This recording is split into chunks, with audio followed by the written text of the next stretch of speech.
স্বাগতম বিজ্ঞান ডায়েরিতে। আপনি যদি মহাবিশ্বের দিকে তাকান, আপনি দেখতে পাবেন কোটি কোটি তারা, গ্যালাক্সি আর নেবুলা ছড়িয়ে রয়েছে সব দিকে।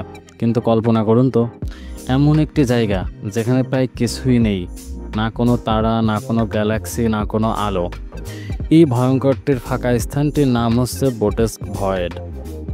একটি মহাজাগতিক ফাঁকা জায়গা যেটি বিজ্ঞানীদের ঘুম হারাম করে দিয়েছে। বোটেস্ক ভয়েড হলো মহাবিশ্বের একটি বিশাল অংশ যা একেবারেই ফাঁকা। এর ব্যাস প্রায় 330 মিলিয়ন আলোকবর্ষ। এই অঞ্চলটিকে দ্য গ্রেট নাথিং নামেও ডাকা হয়। এত বিশাল জায়গায় মাত্র কয়েকটি গ্যালাক্সি খুঁজে পাওয়া গেছে, যেখানে আমরা এত বড় জায়গায় হাজার হাজার গ্যালাক্সি আশা করি, কিন্তু সেখানে মাত্র 60 থেকে 70টা।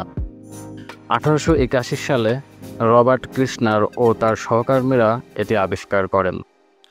তারা গ্যালাক্সি বণ্টন নিয়ে গবেষণা করতে গিয়ে লক্ষ্য করেন একটি বিশাল অঞ্চলে প্রায় কিছুই নেই। তাদের কাজের ফলাফল প্রকাশিত হয় দ্য গ্রেট ওয়াল ও বোটেস্ক ভয়েড নিয়ে। বিজ্ঞানীরা ভেবে অবাক যে এত বড় ফাঁকা স্থান তৈরি হলো কিভাবে। অনেকেই বলেন এটা বিগ ব্যাংয়ের পর মাধ্যাকর্ষণ বল ও ডার্ক ম্যাটারের প্রভাবেই এমন হয়েছে। আবার কেউ কেউ বলেন এই অঞ্চলের গঠন হয়তো অন্য কোনো মহাবিশ্ব বা মাল্টিভার্সের প্রভাবে। কিছু বিজ্ঞানী এটাকে কসমিক বাবল বা মহাজাগতিক বুদবুদ বলেও ব্যাখ্যা করেছেন। একটি মজার থিওরি হলো এই বিশাল ফাঁকা স্থানে হয়তো টাইপ অফ সিভিলাইজেশন দ্বারা তৈরি একটি সুপার অ্যাডভান্স সভ্যতা, যারা পুরো গ্যালাক্সিকে ঘিরে ফেলেছে তাদের শক্তির জন্য। হয়তো তারা ওই অঞ্চলটি পরিষ্কার করেছে, হয়তো আমরাই শুধু তা অনুমান করতে পারি।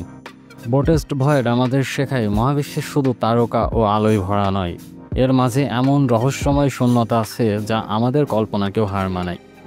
এই রহস্যের গভীরে যেতে গেলে আমাদের দরকার আরও অনেক গবেষণা, আরও অনেক শক্তিশালী টেলিস্কোপ। আপনি কি মনে করেন বোটেস্ক ভয়েড শুধু প্রাকৃতিক খেয়াল, নাকি এর পিছনে লুকিয়ে আছে এমন কিছু যা আমরা কল্পনাও করতে পারি না?